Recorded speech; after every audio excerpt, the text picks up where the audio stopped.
Hi guys, it's Bob here, flying solo for the Bob and Ramon show with a special bonus show, a bit of a filler really, because as you've probably seen, we're chucking videos out at the moment. But I was just minded to make this video because I've got a piece of gear visiting me, which I thought you might be interested in. So what I've got to show you today is quite an old pedal. It comes from like the 90s or even the 80s. It's really old, belongs to Ramon, who's not here. And it was sent to him as a gift by Vito of Fleetwood Mac, who is friends with Ramon, and Ramon does some odd jobs and chores for him in the UK. Did a chore for him recently, and Rick said thank you by way of this pedal. I'll do a close-up as well, but this is the pedal. It's called a Drive-O-Matic, and it's made by a bunch of people called Stamps Amplification. It's a purple double-sized pedal. First thing to notice is it's a 9-volt center negative DC, so it's a standard pedal in that sense, but it's a 2.5mm jack socket, so kind of inconvenient because you need a special cable for it, like a clon, and a clon is also, to make it worse, it's reverse polarity as well. Anyway, and this is from a similar era. Now what this pedal is, it's got two buttons. It's got bypass and it's got a selector button. And then here you've got an output, which is a overall volume control, presence, which is higher end tone control, an A-B switch, which adds a bit of thickness to the sound. A is thinner, B is thicker. And then you've got these two gain controls here, one for each of two selectable channels, a red channel and a yellow channel.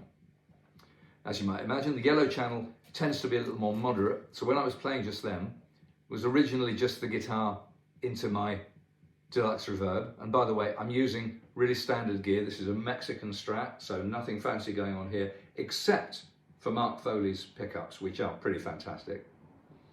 But it's a standard Mexican Strat, nothing special, going through a cable into my Fender Deluxe Reverb, so no trickery. And it's all pretty quiet in here, this isn't very loud either. So, the second sound you could hear was the yellow channel, which I'm using it at a tiny, you can see here the knob is turned down, it's almost off. So I'm using it in a sort of always on, kind of give it a bit of fatness, a bit of girth, a bit of kind of way, but not really affecting the tone of the drive very much. I then switched to something with a little more gain. I switched to the red channel, which is also nearly down at the bottom of its range. And that gives you a bit more bzz. Now, when this pedal arrived, Ramon lent it to me, he said, see what you can make of it. And I tried to read up about it. There's virtually nothing online about this pedal at all. It's really obscure. The few things that are online are kind of residual threads from the gear page and stuff like that from 25 years ago, right? And there's only about 5 of them. There's no instruction manual available for this. I can't find one anywhere. I don't know anything about Stamps Amplification. So I'm flying a bit blind really. All I've got is what I know, but it was interesting that most of those few comments online weren't particularly complimentary about this pedal. People said it was a bit fizzy. I think that's because it's designed to work to push an amp that's already beginning to go into breakup. I think that's what this pedal does superbly. And Vito very kindly left his settings on this pedal. And his settings are even less gain than I'm using, rather more output volume, and quite high presence. So I suspect very strongly from looking at his settings that he was using this to push the front of an amp that was doing most of the tone shaping. Having said that, it's a funny old pedal, as I say, it's a bit of a mystery. It doesn't get too good a press amongst the few comments I've seen, but having said that, I rather like it. I think it's pretty good. Would I buy one? Probably not, because I've got a dozen other bloody drive pedals and they all seem to work pretty well too. But it's as good as, and it is interesting, it's rather like my Barber Burn unit, which I've had for a long time. I don't use it that often, but every time I do take it out, it sounds wonderful. And that also has two different channels, effectively, two different settings. So you can have a clean guitar, you can have the first setting, which you can use for crunch or a little bit of extra lift, and the third setting where you can really take it into, soaring solo type territory. Really good pedal, really good pedal. And this reminds me of that. It's got even fewer knobs. If anybody out there knows anything about Stamps driver-matics, or even better, has got an instruction manual, I would love to hear from you, because I'd like to know more about this pedal. But I thought I'd show it to you just briefly because it is a bit of fun. What I might do is I might plug it back in now, and I might just try and find a louder, drivier setting to see if that claim about it being a bit fizzy when you really crank it is true. So let's see about how that works.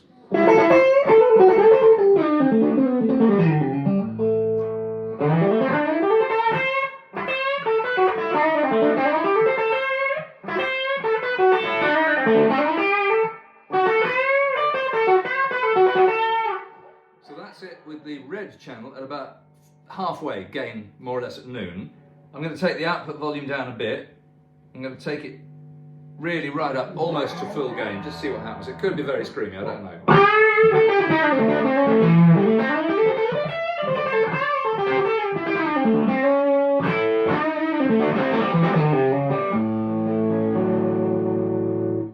So that's on the bridge pickup of this Strat. As I say, no other funny business going on. It's quite an interesting pedal. After about halfway, it doesn't seem to get much gainier. It seems to do what a lot of more modern pedals do, which is like the Rocket Archer, for example. That doesn't really give you much more gain much after noon, but what it does do is it kind of saturates a bit more and you get a few more harmonics, and that seems to be what's going on with this pedal. So I have to say, sight unseen, and it's a beat up old pedal. It's a bit noisy when you step on it and all that stuff, but I have to say, it's a nice sounding pedal. It's quite fun. It's the kind of pedal you'd really have if you were one of those guys who had, shelves full of pedals and you just wanted to get one out of the box and plug it in and have some fun with it. So I think it's a pretty good pedal. If you can find these second-hand, obviously you're going to have to watch out because they're old, so they could be a bit screwed, but they're not very much money. And I think this is quite a clever pedal. I could gig this. I mean, if you're playing the kind of gigs where you want a small rig, you probably want, an amp that's quite warm, and then you want to push it a bit, either for clean lead or for rhythm, and then you really want to push it for solos. I reckon this box could do it. So there you go. That's a very quick interim filler review from Bob Without Ramon of the Stamps Drive-O-Matic, courtesy of Ramon's good friend, shout out for Rick Vito. And while I'm here, just a little advertisement. We're in the middle of publishing a series once a week of the shoot that we did up in the north of England with a good friend of ours called Simon. We've published the first 2 videos so far. You might have seen them of some Gibson Switchmasters and then of some thin lines, which went up today. There are several more videos from that shoot that we're going to be editing up, chopping up, editing up and putting out over the next few weeks. So do hold the faith if you're watching this through Rock Bear, which is my channel, fairly small channel, great. If you're watching this through the Bob and Ramon show, which is the bigger of the 2 channels, fantastic, even better. We're nudging towards 1,000 subscribers, which would be nice. So please, if you are watching and you're not already, then please do subscribe and join us. So there you go. So I might just play us out with a bit more of that noodle and see where it takes us. But for now, thanks for watching this quick filler video, and see you back on the Bob and Ramon show next time pretty soon. Cheers.